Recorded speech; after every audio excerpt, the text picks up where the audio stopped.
Welcome back to redheart.com as well as the Crochet Crowd. I'm your host Mikey, and in today's tutorial we're going to explore the Boutique Swanky, and this is called the Classy Crochet Cowl.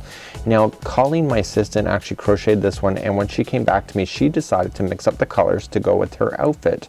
She gets to keep anything that she makes with us, and I was so shocked to see this exact same pattern on Red Heart but in stripes, and it looks absolutely phenomenal.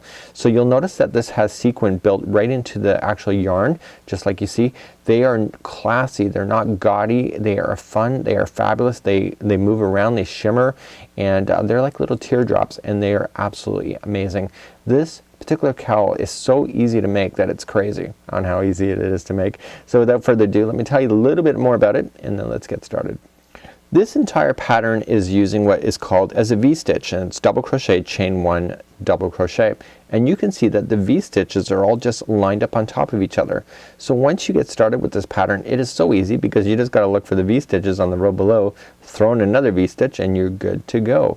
So this is one of those really amazing simplistic patterns, but looks absolutely incredible. I think the yarn is doing a lot of the work for that incredibleness to it, but it is really nice, and this really truly is a classy crochet cowl. So without further ado, let's get started. Okay, for today's sample I'm not gonna do an entire cowl because I've already done one, and the sequin will just naturally come in line when it's available. So let's begin. We're just gonna create a slip knot, and we want to chain 99. Now I've already got Colleen's sample, so all I'm just gonna do is just do a smaller sample to show you how to do it. So you'll actually chain all the way to 99. I'm just gonna do a few just to create the effect so you can find out what happens. So you just don't even worry about these sequins, you just keep going and just let them fall into line where they will, and just let it, you know, be natural. I think that's one of those things you don't really have to plan ahead. It's not like pom-pom yarn where you have to really think about where your hook is before you can continue. So please chain all the way to 99. When we come back I'm gonna have a little bit less of a chain but show you what to do next. Okay, once you have the length of the chain that you need, all you just need to do is just form a ring. So you're just gonna slip stitch into the beginning chain just like so. You want to make sure that a chain is not twisted up in any way, and you're just gonna pull through and through. Okay, and what we want to do is that you want to mark this, so I'm just gonna let this fall out. You want to mark this stitch with a stitch marker because you're gonna work in a continuous round going all the way around so that you know where the stop and start is when you're going all the way around. So that's just a very easy way to get started on doing your revolutions. To get started, it says that we need to chain 4. Now this chaining of 4, as it explains in the instructions, is part of the first V-stitch. So we want to do that. So 1, 2, 3, and 4. So just classify that as a double crochet, chain 1, and then you want to double crochet into the exact same chain where you just came out of. Okay, so that is your V-stitch in the very first one.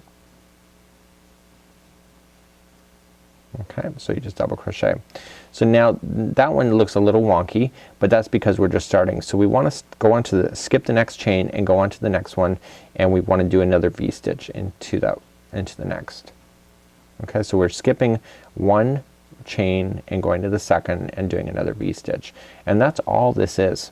This whole thing is just what you're seeing here. So then double crochet and then V, and then chain 1 and V, and then double crochet into the same one. Sorry about that. Okay, so you just again skip the next chain, go to the second, and then just do another V-stitch, and you're gonna do that all the way around. Now you're gonna notice it's a little hard to get to, but you know, it's like anything with crochet, you just gotta put in the time, get that chain started. But once you get it started, this pattern goes extremely quickly. Okay, so once you get that done, skip the next stitch and go to the second over and put in another V-stitch, and please do that all the way around. When you get all the way back around on your cowl, you want to make sure that it's not twisted up in any way. So you just got to make sure that when you go to attach it to the slip stitch to the beginning of the third chain up, you just want to make sure that there is no twists. If you do have a half a twist, you will get an infinity cowl if that's what you're looking for. So that creativity is completely up to you. So now what we have to do is that we have to then start playing in between the V-stitches. So essentially we have to slip stitch in between the first V-stitch that you see, and that's where we're going to start. Remember I showed you in the very beginning everything is working in the V-stitch? Well, in order to start the row you have to start there. So we have to chain 4, 1, 2, 3 and 4. Remember that counts as a double crochet slash chain 1, and then you're gonna double crochet into the same gap. Okay, so basically you're just looking for the V-stitches. You'll see how they're joined together at the bottom, so you're just going to put a V-stitch right into the middle of the two in this row, and you're going to do this for every row that you find. So how I started is exactly how you're gonna start all of your rounds going all the way around, and what I'm doing right now is exactly what you need to follow. It is so easy. It went really quickly for Colleen, and I was just so amazed on how amazing this yarn looks in this particular pattern. I was just really quite surprised by it. It looks great on the model, but when you change colors it does an amazing job as well. So until next time, I'm Mikey on behalf of redheart.com as well as the Crochet Crowd. Stay tuned next time for more free patterns and ideas. This has been the Classy Crochet